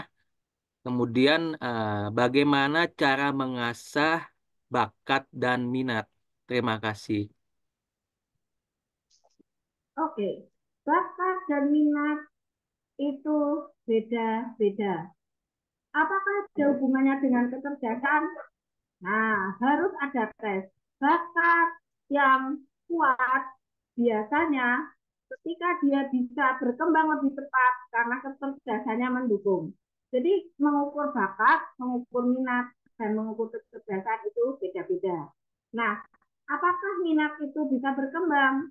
Bisa, bakat bisa berkembang, bisa diberi jalan ke situ. Artinya apa? Kalau bakat itu harus diberi ruang gerak, dibuktikan bakatnya. Tetapi kalau minat itu lebih pada karakteristiknya, perasaannya. Kalau dia merasa suka, dia akan tetap pada minat yang sama. Tetapi ketika lingkungan tidak mendukung, apalagi nanti dibully atau mungkin nanti mendapatkan sorotan yang negatif, maka minatnya bisa berubah, gitu, malah bisa hilang. Artinya apa? Artinya kecerdasan saya tekankan lagi akan berpengaruh iya karena apa ketika musik bagaimana dia bakatnya di musik tapi ketika kerja dia bisa membuat musik yang bagus seperti Krisya gitu ya. Eh, Ketika dia kecerdasan kemudian dia minatnya di bidang musik ketika dia kerja mungkin dia akan kembali ke dirinya sendiri. Wah, kalau begini saya harus bisa menggandeng siapa supaya saya bisa mendapatkan apresiasi atau saya akan nyanyi di TikTok. Nah, itu tergantung dari dirinya sendiri kalau minat. Karena memang ketika minat itu tidak bisa diekspresikan dan dia mendapatkan tekanan dan dia tidak happy atau tidak enjoy maka dia bisa berubah minatnya tapi kalau bakat tidak bakat itu bisa hilang tidak dipupuk hanya menjadi bakat terpendam saja seperti itu ya jadi kecerdasan akan membantu variatif dari pengembangan minat dan bakat tetapi lebih lebih ke minat ya minat itu lebih ke lingkungan kalau lingkungannya mendukung ya jalan kalau enggak ya enggak nah, katakanlah orang tuanya bilang nih kamu merasa seperti ini kan dulu saya bilangin jangan seperti ini maka kamu kok milih artistik nah dia akan nanti bisa berubah kalau minat tapi kalau bakat nggak bisa nah bakat itu yang harus diberi jalan untuk pengembangannya seperti itu nah kalau minat dikembangkan tergantung kalau pribadinya kuat walaupun lingkungan mengejek atau tidak mendukung dan dia happy dia jalan tapi tergantung dari kekuatan dari pribadinya masing-masing ya ini kita sambil jalan nanti kalau ada yang bertanya please feel free ya tanya ya kita akan tes minat bakat seperti apa yuk Mbak Cipa.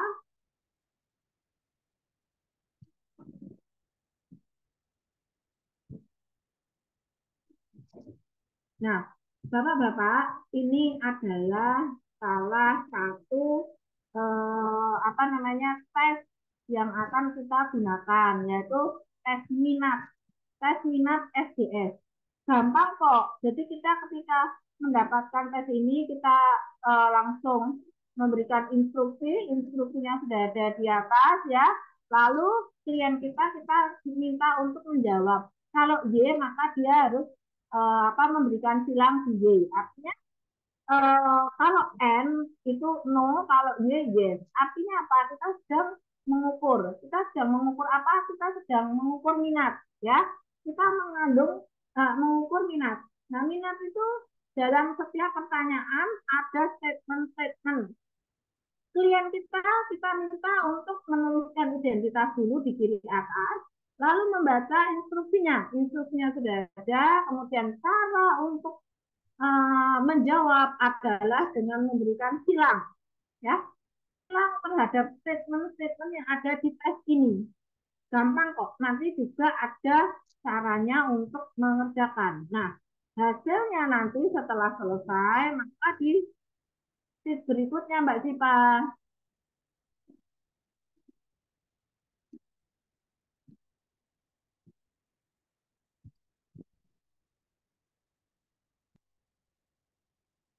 Ya, ini saya hilangi dulu namanya karena kan ini kemarin kita beberapa waktu yang lalu kita tes. Jadi kita mengambil minatnya itu tiga teratas dari yang hasil tes minat itu, yaitu sosial, enterprising, dan investigatif. Ternyata si X ini mempunyai minat utama sosial di bidang sosial, minat ya. Kemudian yang kedua enterprising, yang ketiga investigatif ya. Kalau kita hanya melihat sosial, maka dia di sini ada keterangan orang yang tipenya ini suka terlibat dalam kelompok, ya. Dia akan senang belajar dengan tim dan pekerjaan yang cocok, misalnya pendidik, dia hubungannya dengan kerja di pemerintahan, karena tim ya, komunikasi, kesehatan, kemanusiaan, hukum. Mbak, jangan diganti dulu, Mbak. Ya, kemudian juga di bidang pemasaran. Jadi kelompok-kelompok yang tipe sosial ini sangat suka sekali dengan pekerjaan-pekerjaan seperti itu, minatnya ya. Nah, minat yang kedua, si X ini adalah di enterprising ya. Dia masih hubungannya dengan kelompok ya. Tetapi dia senang sekali dengan mengeksekusi tantangan ya. Jadi dia senang jadi EO ya, kemudian pemasaran, penjualan, administrasi juga dia suka, pariwisata, keuangan ya. Lalu investigatif adalah minat yang ketiga di urutan tadi hasil tesnya ya. Orang yang banyak ini menyukai apa namanya, menyukai hal-hal yang berhubungan dengan fakta. Jadi misalnya teknologi, hukum, bidang kesehatan, di lab misalnya ya, menganalisa suatu penyakit dan sebagainya. Psikolog, psikolog klinis misalnya. Nah, ini kan S, E, dan I. Bapak dan Ibu nanti bisa melihat bangun segi yang tadi.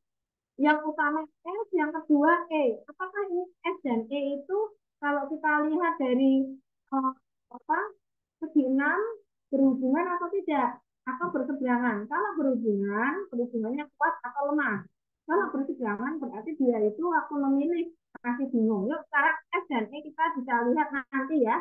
Nanti kita bisa lihat apakah si Bapak yang kita tes ini S dan E akan menjadi minat yang kuat.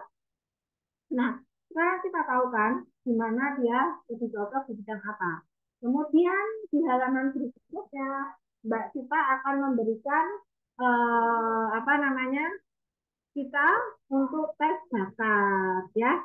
Nah, tes bakat sama mudah dan apa ada instruksinya. Tinggal nanti Bapak Ibu meminta si klien untuk menuliskan angka. Angka 4 itu sesuai dengan dirinya. Angka 3 itu sangat sesuai ya, angka 4 ya. Angka 3 sesuai, angka 2 cukup sesuai, dan angka 1 kurang sesuai. angka nol nggak sesuai sama sekali dengan tes kita. Testi, sorry. Nah, misalnya ini, Mas Aldo saya tes, kemudian membaca soal nomor satu. Saya suka bercerita, termasuk cerita dongeng dan cerita lucu. Menurut Mas Aldo, ya lah, kadang saya begitu, kadang juga enggak, jadi begitu. Maka testi kita diminta untuk menuliskan angka 2, ya, angka 2. Kemudian Mas Aldo membaca soal nomor 2. Saya memiliki ingatan yang baik untuk hal-hal yang sepele. Nah, menurut Mas Aldo, itu saya orangnya detail kok. Jadi sesuai ini. Maka Mas Aldo akan memberikan angka 3 dan seterusnya. Ada yang bertanya? Baik, Ibu. Ini untuk pertanyaan-pertanyaan ini memang seperti ini atau bisa kita modifikasi, Bu? Oh, kalau alat tes ini sudah dihitung reliabilitas dan validitasnya, ya.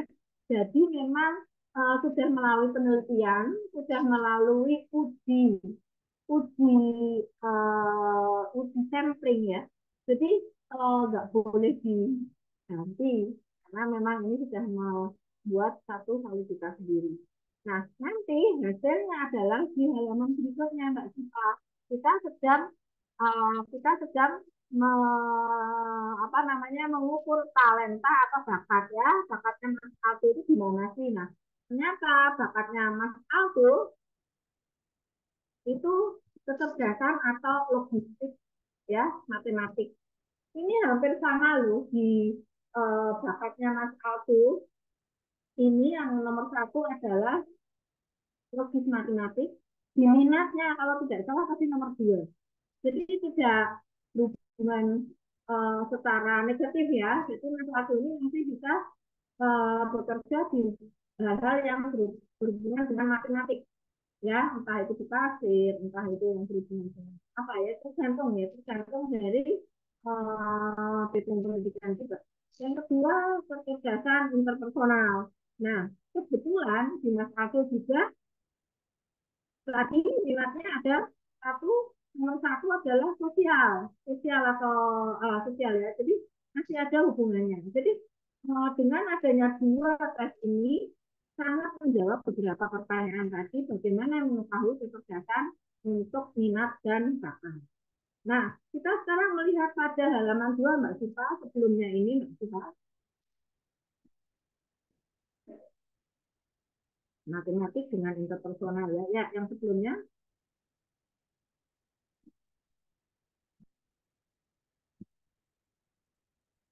sebelum ini, Mbak Siva.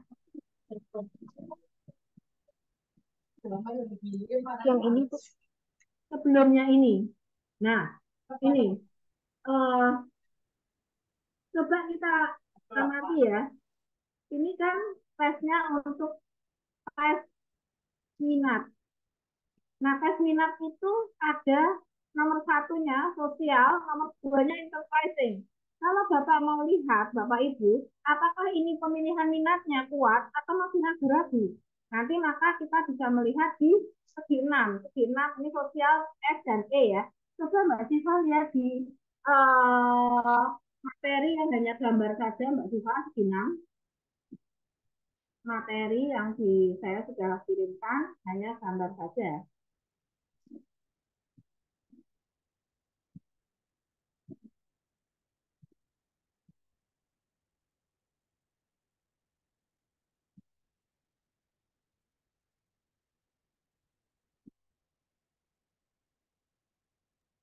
Boleh dibantu, Mbak Sipa?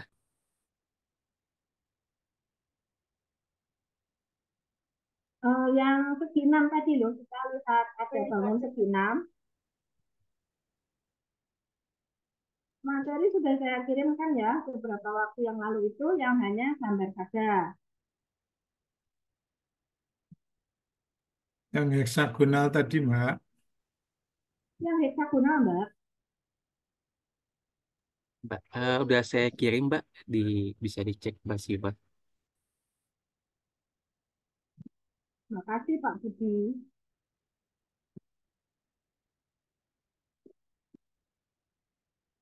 Sambil menunggu misalnya saya menyampaikan pendapat tentang terkait dengan minat dan bakat nih boleh Ibu? Nah, ini udah nyampe. Oh, sama. Nah, ini sudah sampai. Nah, kita pasti melihat bahwa testing itu kita namai saja Mas Abdul ya, Abdul gitu ya. Yang minat pertama adalah sosial. Sosial di mana tadi? Sosial? Ya, sosial. Yang kedua apa? Yang kedua, enterprising ya. Nah, sosial dengan enterprising itu kan bersebelahan. Jadi memang minatnya Mas Abdul tadi untuk pemilihan sosial dengan enterprising ini sudah kuat. Andai kata, tapi Mas Abdul nomor satu sosial, nomor dua realistik, maka itu berseberangan, maka Mas Abdul masih ragu terhadap minatnya karena berseberangan.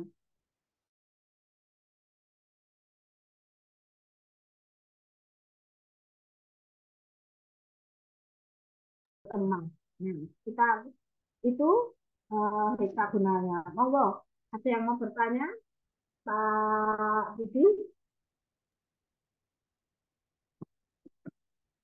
Baik, silakan Bapak Ibu yang ingin Ya, bertanya. Silakan ya Pak saya Budi. ya saya ingin konfirmasi tentang pendapat saya terkait dengan keberhasilan suatu seseorang gitu loh. Kalau pengalaman saya sepertinya yang penting itu tanamkan di benak seseorang, dalam hal ini kasus saya ya, bahwa untuk minat dan bakat saya nggak terlalu ngerti, tapi karena semangat untuk menggapai sesuatu, untuk mencapai cita-cita itu, akhirnya usahanya serius, belajar serius, konsentrasi, continue, kemudian konsisten untuk menggapai cita-cita itu.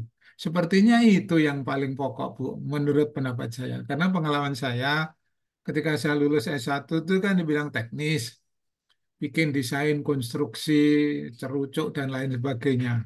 Tapi pernah juga yang terakhir mendapatkan legacy dari pemerintah itu pas jadi kepala biro hukum. Lucu kan saya sendiri bingung.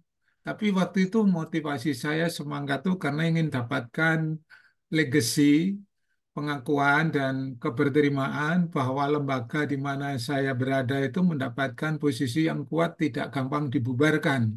Saat itu motifnya begitu, sehingga saya lupa waktu untuk lobby ke DPR, ke kemana saja instansi yang terkait dan berhasillah membuat suatu undang-undang nomor 20 tahun 2014 tentang SPK, Standarisasi dan Penilaian Kesesuaian.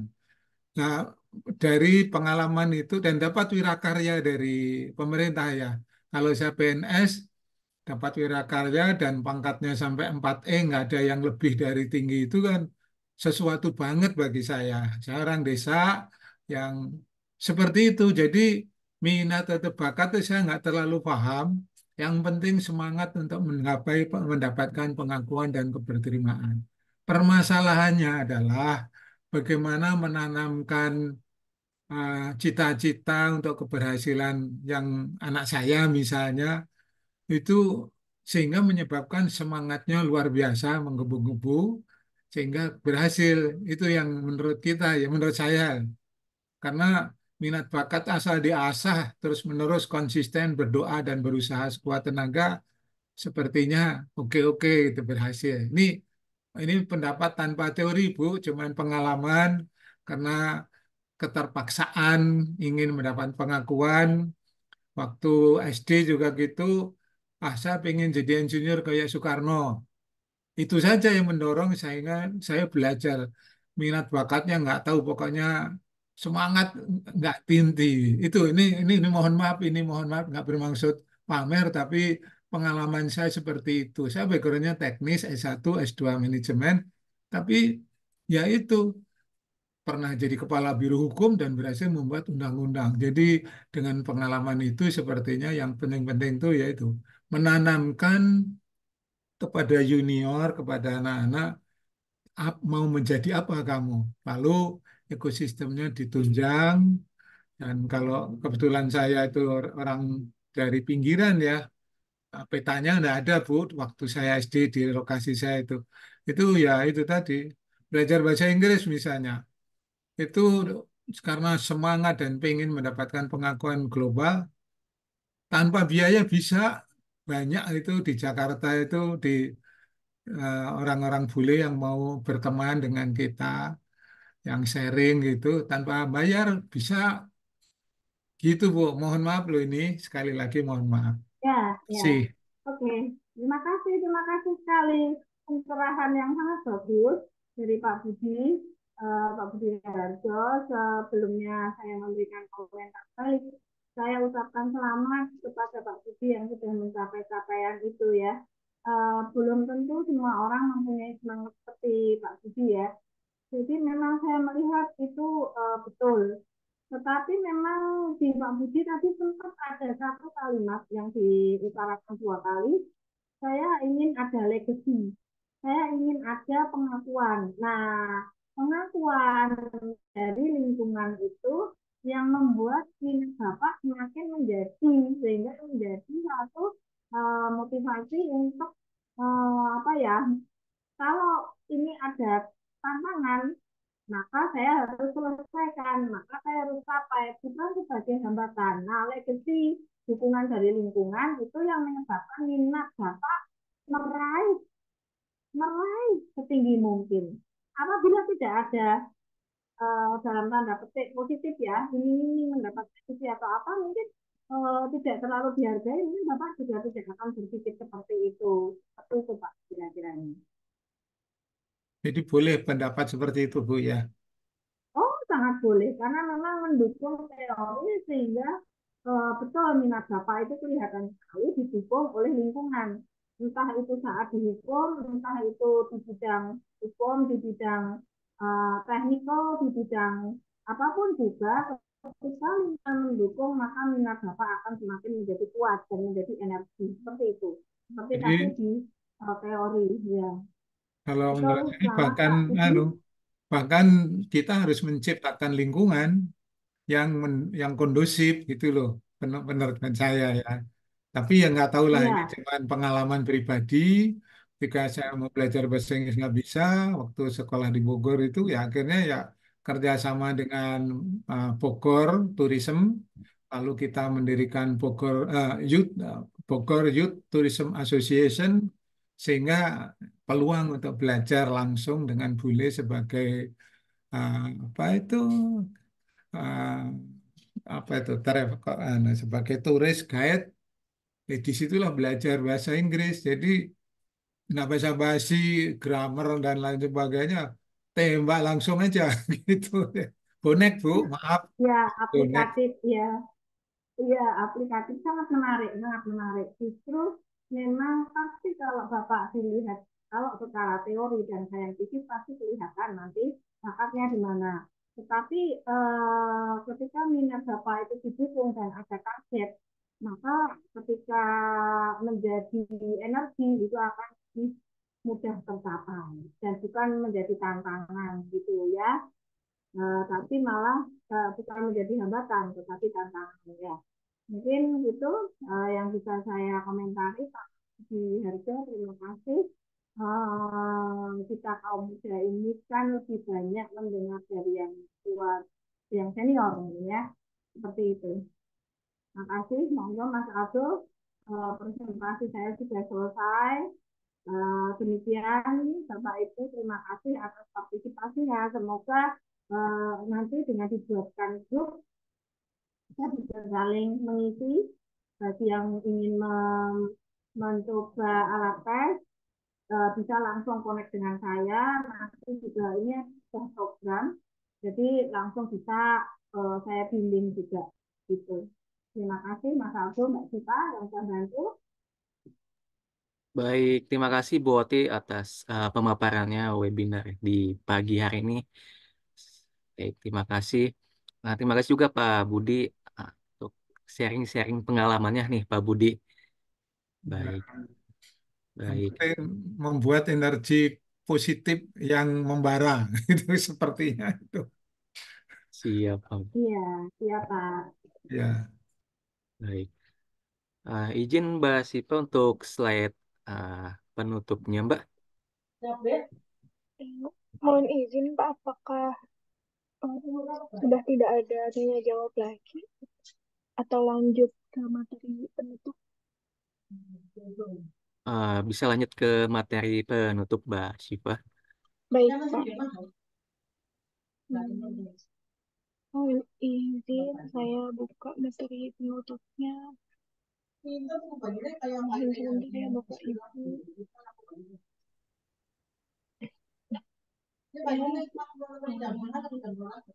Saya mohon izin saya stream. Silakan Pak Aldo. Oh ya Pak Fauzan, saya akan menjawab pertanyaan Pak Fauzan, boleh ya? Boleh Ibu, atau nanti boleh kita cantumkan Ibu nomor handphone Ibu ya. Oh ya, silakan silakan. Kalau memang ingin memiliki, silakan nanti silakan nanti kalau ini sudah mau ditutup, kita nanti ada grup ya Pak. Benar-benar Ibu. Nanti yang berinvestasi nanti kita ada diskusi grup Bu Oti ya seperti itu ya untuk membahas Ya, tes-tes yang tadi ya, disampaikan. ya. Baik. Untuk Oh, iya nomor Pak handphone, Fauzan. baik. Untuk nomor handphone Bu Oti sudah di kolom chat Pak Fauzan ya. Baik. Izin Bu Oti, Mbak Syifa, saya menutup. Terima kasih Bapak Ibu tetap setia sampai jam 11.30 lewat siang hari ini. Sekali lagi saya informasikan untuk event hari ini free alias tidak berbayar. Namun Bapak Ibu yang ingin mendapatkan sertifikat, kemudian mendapatkan materi yang tadi disampaikan, kemudian ada beberapa e-book, kemudian ada interest tool, kemudian aptitude tools, ada sedikit investasi yang Bapak Ibu harus investasikan, yaitu sebesar 198. Ini belum diedit, mohon maaf sebelumnya. Jadi Bapak Ibu bisa foto barcode-nya, nanti akan terhubung ke Mbak Syifa. Oke. Next. Nah, ini dia untuk e-booknya. Ada dua e-book nanti yang akan kita bagikan bagi Bapak Ibu yang berinvestasi. Next, Mbak Siva. Baik, Bapak Ibu, tak ada gading yang tak retak dari webinar hari ini. Jika berkenan, Bapak Ibu bisa foto barcode-nya, beri masukan kepada kami dalam rangka kami untuk improve ke depannya. Dan nanti akan ke link dan untuk mengisi beberapa pertanyaan di dalamnya sehingga ke depan kami bisa atau coba untuk improve lebih baik. Next, Mbak Sipa. Oke, baik. Untuk webinar minggu depan ini Bapak Ibu bisa daftar dari hari ini. Untuk pembicaranya juga luar biasa ini Pak Firman. Nanti beliau akan membahas terkait dengan optimizing employee productivity through the seven work area concept. Ini untuk topiknya menarik sekali. Silakan Bapak Ibu bisa foto barcode-nya dan ikut webinar di minggu depan. Oke, next, Mbak Siva. Oke, baik. Itu untuk paparan kita hari ini. Masih ada satu sesi lagi untuk foto bersama. Mbak Siva bisa dibantu untuk sesi foto bersama, Mbak? Bisa Pak Aldo.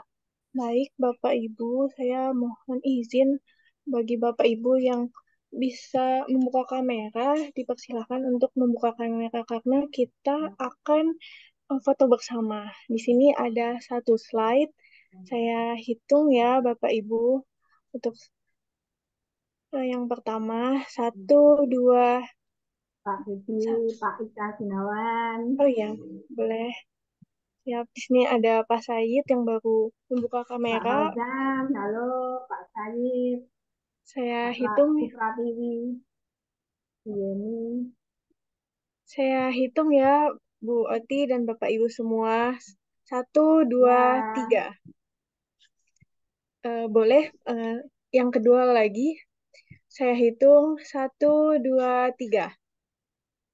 Baik, Bapak Ibu, sudah saya foto. Terima kasih sudah menyempatkan untuk membuka kamera. Silakan Pak Aldo. Baik, terima kasih Mbak Siva. Baik, Oke, terima kasih Bapak Ibu untuk kehadirannya. Izin Ibu, saya tutup. Izin live juga. Baik, terima kasih Pak Budi untuk pagi hari ini dan siang ini.